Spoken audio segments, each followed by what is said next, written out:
The Silver Crown by Robert C. O'Brien, Chapter 14, The Woodcarver's Story. At least, Mr. Carver continued, the answers to both questions can be told at once. As I said, I like living up here. I like to hunt and fish. I don't like crowds of people, and I like to be independent. Here I can grow most of my own food in my garden. I have plenty of fish for the catching, and there's game in the woods. So I have little need of money, just to buy clothes now and then, books, a few tools, a sack of flour. When I need those, I pack up some of my carvings and walk down the same way you walked up. I go 4, maybe 5 times a year. I knew it, said Otto. I saw your tracks along the way, didn't I, Ellen? Then you have a sharp eye, Mr. Carver said, because it's been a month or more since I've been down. There's a town a few miles along the highway, and a store in it that buys my carvings. Apparently they have no trouble selling them, because they always buy all I have. Then he added, but getting back to the question, it's true, I haven't always lived alone. I had a family once, a wife and a daughter, a little girl called Eliza. I was a stone cutter in those days. That is, I worked in a quarry where we used to dig big diamond-edged saws to cut blocks of granite. We sold those, some to make buildings, others to make pillars and statues and monuments, mostly gravestones. I became skilled at stone cutting, and so eventually I was promoted.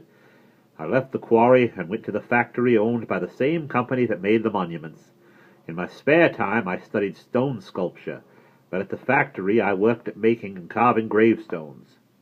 Then a terrible thing happened. In the middle of a bitter cold winter, the town where we lived had an epidemic of flu. Neither my wife nor my daughter was strong enough to resist it. Both became dreadfully sick, and both of them died quite suddenly on the same day. It was a sad time for me. I hardly knew what I was doing. So friends arranged for a funeral at a little church we used to go to. It was a busy place for funerals that winter. After the service was ended, my friends and I walked through a snowstorm to the cemetery, and I watched my family buried in the frozen ground. I saw the gravestones, a small one for Eliza, who was only 8, and a bigger one for my wife. I recognized them. I had made them, for I had made them both myself, just a few days earlier. Someone else at the factory had added only the names and the dates. I realized then that I would never carve a stone again without thinking of that cold, sad day. I quit my job at the factory and moved away. For a long time after that I drifted from town to town, not knowing what to do with myself. Then I found a job in a cabinet-making shop, the same store that sells my wood carvings. Though I would no longer carve in stone, I enjoy working with wood. Stone is cold and hard and dead. Wood is alive and warm. I tried doing wood sculpture and found to my surprise that people were eager to buy my work. But I also found that without my wife and my daughter, I felt lonelier when I was with other people than when I was alone. I began taking long walks in these mountains, and I felt happy here, so I bought these acres and built the 2 cabins, and here I am.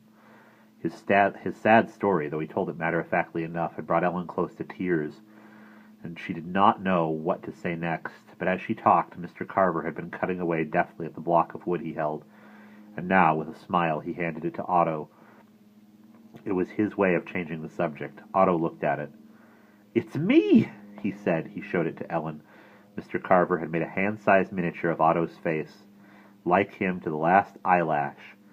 In the eyes he had captured the same alert, slightly wary expression. The mouth looked as if it were ready to speak. "I want to learn how to do that," Otto said. "That's what I want to be when I grow up, a woodcarver." "I thought you wanted to be a millionaire," Ellen said. "I do," Otto said. "I'll be both." "I wouldn't count on that," Mr. Carver said dryly. "Anyway, it's not something you have to decide right now. If you want to learn wood carving, there's no reason why you shouldn't try. Can you draw?" "Yes," said Otto, "I'm good at drawing." "That's the first step," said Mr. Carver. "Learning to draw, and learning to look at things carefully so that you see what they're really like. Wood carving, or any kind of sculpture for that matter, is really drawing, only you use a chisel or a blade or a file instead of a pen or a brush, and you work in 3 dimensions instead of 2. Study drawing when you go back to school. Work hard at it, and in a few years, when you're good at it, get some woodworking tools. Then come back and see me, and I'll show you how to use them." "I'll do it," Otto said. "I really will, and I know the way here from my house now. If you don't move away again." "I won't move away," Mr. Carver promised. At this point the conversation was interrupted by two sounds, a series of alarmed clarion caws from Richard outside the window, and a rumbling growl from King, who stood up, the hair along his spine rising like porcupine quills. "We have a visitor," said Mr. Carver.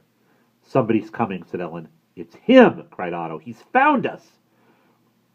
"We don't know who it is yet," said Mr. Carver, and he added, "Even if it's the same man, you have no real reason to think he's chasing you. But if it will make you feel better, you can stay hidden in here. I'll go outside and talk to whoever it is." With that, Mr. Carver opened the door and called King, who was still rumbling, to go with him.